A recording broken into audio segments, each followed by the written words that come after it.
Hello everyone, welcome back to my channel. I'm Kajal and I'm back with another video. ये video काफ़ी informative होने वाला है, specially for those people who want to become a teacher in India. So teaching को एक काफ़ी respected job के नज़रिए से देखा जाता है और ये रिस्पेक्टेड जॉब होने के साथ साथ एक ऐसी जॉब भी बन सकती है जो आपको अच्छी खासी सैलरी दे.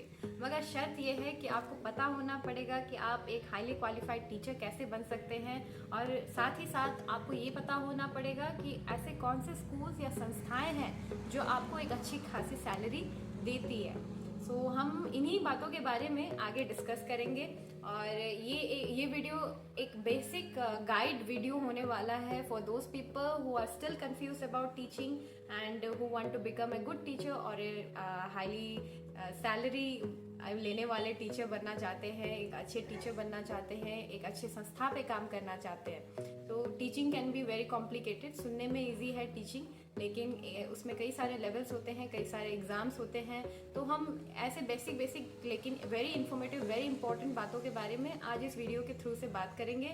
और अगर मैं अपने बारे में बात करूं तो मैंने बीएड कर रखा है फ्रॉम अ सेंट्रल यूनिवर्सिटी. मेरे पास 1 साल का वर्क एक्सपीरियंस भी है from a very reputed defence school और करंटली मैं डीएलएड कर रही हूँ. और इसी दौरान मैंने कई सारे टीचिंग कम्पिटिटिव एग्जाम्स मैंने दिए हैं और साथ ही साथ क्लियर भी किए हैं. और इसके अलावा मैंने कई सारे टीचिंग इंटरव्यूज भी फेस किया है. तो अब तक मेरे पास में अच्छी खासी एक्सपीरियंस, अच्छी खासी नॉलेज हो चुकी है, जिसको मैं आज इस वीडियो के थ्रू आप सबको मैं शेयर करने वाली हूँ. सो इस वीडियो में बने रहिएगा and let's start the video. So हम बेसिकली टीचिंग को 4 कैटेगरीज या 4 लेवल्स में बांट सकते हैं. The first level will be the NTT and then second the PRT and the third TGT and the last PGT. इसके बाद अगर आगे आप टीचर बनते हैं तो उसको टीचर नहीं, प्रोफेसर, लेक्चरर वगैरह वगैरह कहा जाएगा.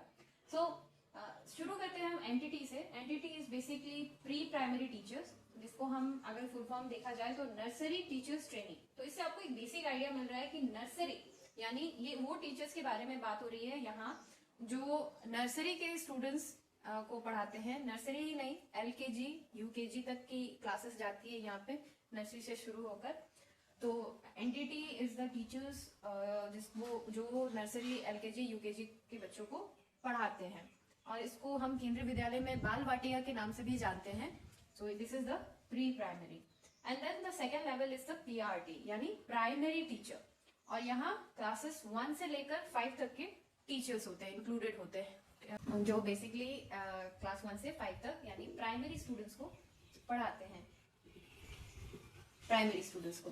Now the third level is the TGT यानी trained graduate teacher. Trained graduate teacher. So basically these are those teachers who teach from class 6 to class 8. ये ट्रेन ग्रेजुएट टीचर है. अब हम आते हैं पीजीटी यानी fourth level and the last level post graduate teacher. Post graduate teacher यहाँ वो teacher include हैं जो क्लास 9 से लेकर क्लास 12 तक पढ़ाते हैं, यानी जो साइंस स्ट्रीम, ये आर्ट्स स्ट्रीम, कॉमर्स स्ट्रीम के जो टीचर्स हैं वो, और साथ ही साथ 9-10 लेवल के भी टीचर्स. सबको मतलब एक बार आप टीजीटी टीचर बन जाए तो आपको रिस्पॉन्सिबिलिटी में आपके क्लास 9 से लेकर 12 तक के स्टूडेंट्स आपके रिस्पॉन्सिबिलिटी में आते हैं, आपके क्राइटेरिया में आते हैं. आप बेसिकली 9 से लेकर 12 तक के स्टूडेंट्स को हैंडल करेंगे. तो अब तक आपने कैटेगरी समझ ली होगी. अब हम सबसे पहली कैटेगरी के बारे में बात करेंगे जो कि थी एनटीटी. तो ये एनटीटी के टीचर्स कैसे बन सकते हैं, आपकी एलिजिबिलिटी क्या रहेगी. आप एनटीटी के टीचर तभी बन सकते हैं जब आप 12th पास हो विथ 50%. ये हर एक स्टेट में या हर एक एनटीटी कोर्स की अपनी अपनी गाइडलाइंस होती हैं, अपनी अपनी क्राइटेरिया होती हैं, लेकिन बेसिक अगर आप पकड़ के चले जो एवरेज रहेगी वो रहेगी 50%. और यहाँ पे कोई स्ट्रीम की रिक्वायरमेंट नहीं है. अगर आप साइंस के हो, आर्ट्स के हो, कॉमर्स के हो, किसी भी स्ट्रीम से आप एनटीटी के टीचर बन सकते हैं. शर्त इतनी है कि आपने 12th पास की होगी 50% के साथ. और साथ ही साथ जब आप 12th पास हो चुके होंगे, आपने 50% में 12th पास कर ली होगी, तब आप एनटीटी के कोर्सेज ज्वाइन कर सकते हैं। तब जाकर आप एनटीटी के कोर्सेज में एंटर होंगे। उसको एनटीटी का कोर्स या फिर अर्ली चाइल्डहुड एजुकेशन प्रोग्राम या फिर बीएड नर्सरी के नाम से भी हम जानते हैं। तो ऐसे कोर्सेज में आपको अपने आप को एनरोल करना पड़ेगा। ये कोर्सेज साथ ही साथ आपके 12th के 50% के मार्क्स, 50% का जो सर्टिफिकेट है वो, तब जाकर ही आप एनटीटी के टीचर बन सकते हैं। और ये कोर्स करने में आपको कितना समय लगेगा? आपका ड्यूरेशन रहेगा 2 साल। 2 year will be your duration for this courses. और आप एनटीटी के टीचर बन गए, आपने एनटीटी का जो सर्टिफिकेट है वो हासिल कर लिया, जो भी डिग्री डिप्लोमा जो भी आपने हासिल कर लेने के बाद अब आप आगे क्या करोगे? अब आपको करना है जॉब। और कहाँ करना है जॉब? सेंट्रल लेवल की बात करें तो आपको जॉब अपॉर्चुनिटीज मिलती है केवीएस की तरफ से, DSSS की तरफ से, और स्टेट लेवल की तो रहेगी। अपने आप जिस स्टेट को बिलोंग करते हैं वहां पे अलग अलग स्टेट लेवल के टीचिंग जॉब्स तो आपको मिलेंगे ही एनटीटी की को लेकर। अब हम बात करते हैं पीआरटी के बारे में, अपने सेकेंड लेवल टीचर्स यानी प्राइमरी टीचर्स के बारे में। यहाँ इनकी एलिजिबिलिटी क्राइटेरिया रहेगी 12th पास या फिर कहीं पे ग्रेजुएट मांगते हैं वो लोग। ग्रेजुएट को 12th से ज्यादा प्रेफरेंस देते हैं। इसके पीछे एक कारण है जिसका हम आगे डिस्कस करेंगे जिसके बारे में। तो आप 12th पास में, 12th या ग्रेजुएट में आपसे 50 to 60% परसेंटेज की उम्मीद रखते हैं ये। और इसमें कोई स्ट्रीम की रिक्वायरमेंट नहीं है। यहाँ पर आप आर्ट्स स्ट्रीम में से हो या कॉमर्स से हो या साइंस से हो, इससे मैटर नहीं करता। अब 12th पास करने के बाद आप ज्वाइन करेंगे डीएलएड या फिर जेबीटी या फिर डीएड, इसके अलग अलग नाम है। पहले यहाँ पे इंक्लूड होता था बीएड भी। सो बीएड वाले भी पीआरटी टीचर बन सकते हैं, लेकिन 11 अगस्त 2023 में ही सुप्रीम कोर्ट ने एक वर्डिक्ट दिया जिसके मुताबिक बीएड वाले अब पीआरटी के लिए अप्लाई नहीं कर सकते, डीएलएड वाले ही अप्लाई कर सकते हैं या फिर जीबीटी डीएड ऐसे प्राइमरी जो टीचिंग कोर्सेज हैं वो वाले ही पीआरटी के लिए एलिजिबल होते हैं। तो पहले जब बीएड इंक्लूड था तब ग्रेजुएट चाहते थे वो लोग, और 12th से ज्यादा वो ग्रेजुएट वालों को प्रेफरेंस देते थे कुछ स्कूल्स। सो अब डीएलएड को ही प्रेफरेंस दिया गया है। अब डीएलएड करने के बाद आप करोगे सीटेट, आप क्लियर करोगे सीटेट का पेपर। सीटेट में आपको पेपर 1 क्लियर करना होगा, पेपर 2 से आपका कोई मतलब नहीं है। सीटेट क्लियर करने के साथ साथ आप स्टेट का भी यानी स्टेट टीचिंग एलिजिबिलिटी टेस्ट को भी आप क्लियर करोगे। अपने अपने स्टेट का, सभी स्टेट का अपना अपना रहता है ये टेट एग्जाम। और ये जो सीटेट है ये सेंट्रल लेवल का है, ऑल ओवर इंडिया वाला सेंट्रल टीचिंग एलिजिबिलिटी टेस्ट। सो ये सब आपकी रहेगी एलिजिबिलिटी क्राइटेरिया। अब ये जो डीएलएड या जेबीटी ये जो भी कोर्सेस है इसका ड्यूरेशन कितना रहेगा? इसका ड्यूरेशन रहता है 2 साल का। और ये आपको एंट्रेंस एग्जाम देने के बाद ही आप 2 साल के कोर्स में एनरोल हो गए। डायरेक्ट एडमिशन मैंने आज तक नहीं सुना। मुझे जितना पता है जितने भी डीएलएड के कोर्सेज हैं वो एंट्रेंस एग्जाम ही करवाते हैं। शायद किसी और स्टेट में हो, लेकिन मैं जिस स्टेट में हूँ आसाम यानी कि, तो वहां तो मैंने यही देखा है कि डीएलएड में आपको एनरोल होने के लिए एंट्रेंस एग्जाम क्लियर करना होता है उस पर्टिकुलर इंस्टीट्यूट का, उस पर्टिकुलर यूनिवर्सिटीज का या फिर स्टेट लेवल का जो गवर्नमेंट प्रोग्राम रहता है, जो इसमें मैं अभी फिलहाल कर रही हूँ SCRT के नाम से जिसे हम जानते हैं, उसका आपको ये एंट्रेंस एग्जाम क्लियर करना होता है डीएलएड में एनरोल होने के लिए, जो रहेगा आपके 2 साल का कोर्स। अब आपके पास में 12th का आ गया सर्टिफिकेट, फिर आपने कर लिया डीएलएड, सीटेट भी क्लियर कर लिया, स्टेट का भी ये स्टेट टेट भी क्लियर कर लिया। अब आप करोगे जॉब। तो जॉब करने के लिए आपको जॉब कौन कौन दे रहे हैं? पीआरटी के लिए सेंट्रल लेवल पे आपको जॉब मिल जाती है केवीएस की तरफ से, DSSS की तरफ से आपको जॉब देखने को मिलती है। फिर आता है APS यानी आर्मी पब्लिक स्कूल। इसके लिए लेकिन याद रखिएगा, इसके लिए इनका ही एक एग्जाम रहता है मल्टीपल चॉइस का, ये OST कहते हैं इसको, ऑनलाइन स्क्रीनिंग टेस्ट। ये पास किया होना पड़ेगा APS के टीचर बनने के लिए, अगर आप परमानेंट बनना चाहते हैं APS का टीचर। कॉन्ट्रेक्चुअल के लिए अब तक मैंने यहाँ जो हमारे लोकल APS हैं, हमारे स्टेट में जितने APS हैं, वहां पे अगर आप कॉन्ट्रेक्चुअल बेसिस में या फिर 1 ईयर वाला जो एडहॉक वाला जो सिस्टम रहता है वहां पे अगर आपको एंटर होना है तो OST नहीं होने से भी चलता है। लेकिन अगर आप परमानेंट बनना चाहते हैं तो आपने ये ऑनलाइन स्क्रीनिंग टेस्ट पास किया होना पड़ेगा अलॉन्ग विद सीटेट। ये सुनने में थोड़ा कंफ्यूजिंग लग सकता है, इसलिए जो सीक्वेंस में मैं बोलते जा रही हूँ, ये पहले 12th क्लियर कर लो, फिर कर लो डीएलएड, फिर डीएलएड करते करते अपियरिंग में भी आप सीटेट एसटेट पास कर सकते हो।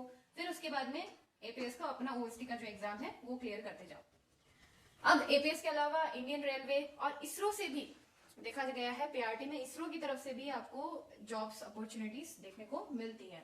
और इसरो सेंट्रल लेवल के बाद तो स्टेट लेवल का तो है ही इसका। अब हम बात करते हैं अपने थर्ड लेवल टीचर्स के बारे में, यानी ट्रेन ग्रेजुएट टीचर्स, जो बेसिकली क्लास 6 से लेकर 8 तक के स्टूडेंट्स से डील करते हैं। तो इनकी एलिजिबिलिटी क्राइटेरिया रहेगी ग्रेजुएट विथ, जनरली मैंने देखा है 50 to 60% मांगते हैं। और साथ ही साथ आपने ग्रेजुएट सिर्फ सिंपल ग्रेजुएट के साथ में पास होने से नहीं होगा, आपका होना पड़ेगा सब्जेक्ट कॉम्बिनेशन। और ये सब्जेक्ट कॉम्बिनेशन क्या होता है? अब देखिए फॉर एग्जांपल आप क्लास 6 से लेकर 8 तक के बच्चों के साइंस के टीचर बनना चाहते हैं, तो आपने बॉटनी, जूलॉजी और फिजिक्स या केमिस्ट्री में से किसी एक सब्जेक्ट का कॉम्बिनेशन मांगेंगे।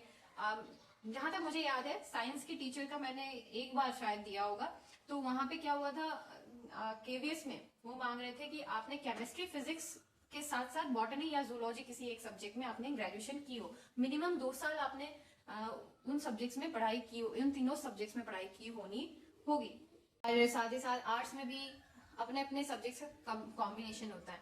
तो यहाँ कई लोग फंस जाते हैं, इस सब्जेक्ट कॉम्बिनेशन की वजह से फंस जाते हैं। अगर वो टीजीटी, अब वो कंफ्यूज हो जाते हैं कि मैंने तो कर लिया बीएड, मुझे बनना चाहिए टीजीटी का टीचर, लेकिन कहाँ अड़चन आ रही है? अड़चन आ रही है तो ये सब्जेक्ट कॉम्बिनेशन में, कि कुछ स्टूडेंट्स ऐसे हैं जिनका सब्जेक्ट कॉम्बिनेशन मैच ही नहीं कर रहा। फॉर एग्जाम्पल कॉमर्स वाले टीजीटी के टीचर बन ही नहीं पाते क्योंकि उनका कोई भी सब्जेक्ट के साथ में कॉम्बिनेशन मैच ही नहीं हो रहा।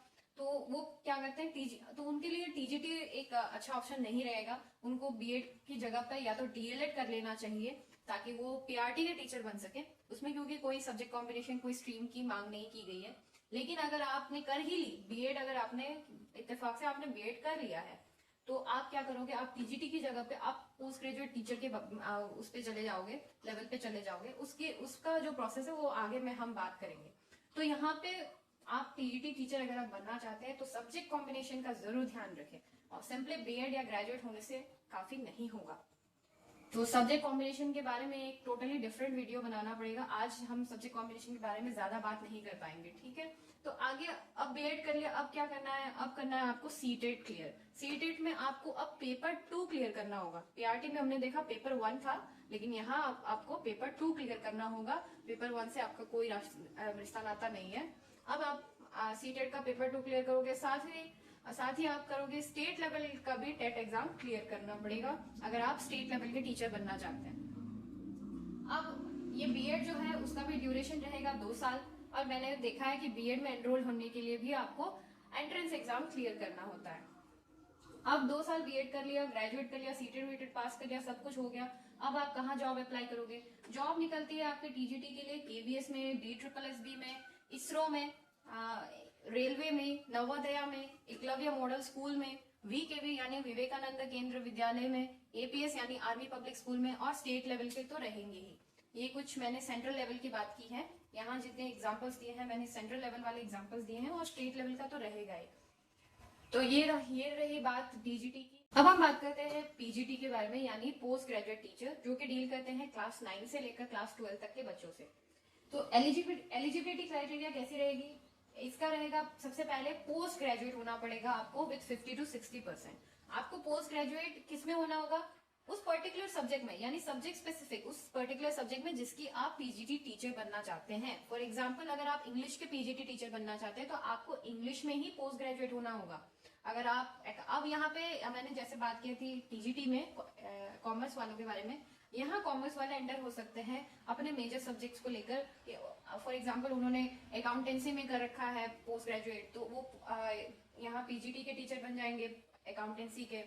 अगर उन्होंने मैनेजमेंट कर रखा है तो ये पीजीटी के मैनेजमेंट के टीचर बन जाएंगे। और यहाँ सब्जेक्ट, इसीलिए यहाँ पे सब्जेक्ट स्पेसिफिक होना जरूरी है इन द पोस्ट ग्रेजुएट। अब सब्जेक्ट स्पेसिफिक होने के साथ साथ आपके पास में होना पड़ेगा बीएड की डिग्री। बीएड की डिग्री के साथ साथ सीटेट, कहीं अब तक तो मैंने नहीं देखा था, लेकिन यहाँ सुनने में आ रहा है कि अब आगे चलकर आपको पोस्ट ग्रेजुएट वाले टीचर्स को भी सीटेट देना पड़ सकता है। और स्टेट लेवल पे तो हमारे स्टेट में तो है ही, स्टेट लेवल का एग्जाम रहता ही है पीजीटी के टीचर्स के लिए। अब बीएड का जो ड्यूरेशन है, जैसा मैंने पहले भी कहा, 2 इयर्स का रहेगा। टीजीटी में हमने देख लिया था बीएड का ड्यूरेशन है 2 इयर्स। और यहाँ जॉब सिमिलर टू टीजीटी, यहाँ पर भी आपको KVS, DSSB, ISRO, railway, Navodaya, Eklavya, Vivekananda Kendra Vidyalaya, army public school, और स्टेट लेवल के तो होते ही हैं। तो ऐसे central level as well as state level में आपको पीजीटी के पोस्ट देखने को मिलते हैं, जॉब्स देखने को मिलते हैं। सो आज के इस वीडियो में हमने कवर कर लिया पीआरटी से लेकर पीजीटी तक, और उम्मीद करती हूँ कि ये वीडियो आप लोगों के लिए हेल्पफुल रहा होगा। काफी सारे डाउट्स आप लोगों के, बेसिक नॉलेज आप लोगों के क्लियर हुए होंगे। और यहाँ पर मैं एक और बात ऐड करना चाहती हूँ, वो है इंटीग्रेटेड बीएड कोर्स के बारे में। तो एजुकेशन सेक्टर एक ऐसा सेक्टर है जहाँ पे हर समय बदलाव आता रहता है, और ये बदलाव जरूरी भी है। तो अब ये बदलाव आ रहा है कि बीएड का जो 2 साल का कोर्स था वो अब 2 साल का ना रहकर 4 साल का इंटीग्रेटेड कोर्स में कन्वर्ट होने जा रहा है। तो कई कॉलेजेस, कई यूनिवर्सिटीज तो अब इंटीग्रेटेड का कोर्सेज अपना चालू भी कर चुके हैं। तो इसके बारे में भी अगर आप कुछ जानना चाहते हैं तो कमेंट में जरूर बताइएगा। मैं अपनी तरफ से यहाँ पर जितना हो सके उतना इन्फॉर्मेशन गैदर करके, अपना रिसर्च करके आप लोगों के सामने सटीक और सही वीडियो लेकर आना चाहूंगी, और आप लोगों का क्वेरीज दूर करना चाहूंगी। क्योंकि अभी तक कई सारे ऐसी स्टेट्स भी हैं जहाँ पर ये इंटीग्रेटेड कोर्स आया नहीं है। कई लोग उसको लेकर काफी कंफ्यूज हैं। कई लोग इसके बारे में अपोज कर रहे हैं कि 2 साल का कोर्स से लेकर अब इसको 4 साल का बना दिया, इतने में तो हमारी उम्र निकल जाएगी वगैरह वगैरह। तो काफी डाउट्स है लोगों के मन में, काफी नेगेटिव थॉट भी है इसको लेकर। नेगेटिव इसलिए है क्योंकि उनका इसके ऊपर मतलब नॉलेज क्लियर नहीं है, इसकी वजह से। सो अगर आप इसके बारे में कोई डिटेल वीडियो देखना चाहते हैं तो जरूर कमेंट्स में बताइएगा। सो इस वीडियो को आप ज़्यादा लंबा नहीं करते हैं, एंड आई होप कि ये वीडियो कहीं ना कहीं आप लोगों को किसी न किसी डाउट को क्लियर करने में ज़रूर मददगार हुआ होगा। और उम्मीद करती हूँ कि आप लोग मुझे अपना प्यार, लाइक्स, कमेंट्स और शेयर के द्वारा ज़रूर दिखाएंगे। तो bye bye and take care and see you in the next video.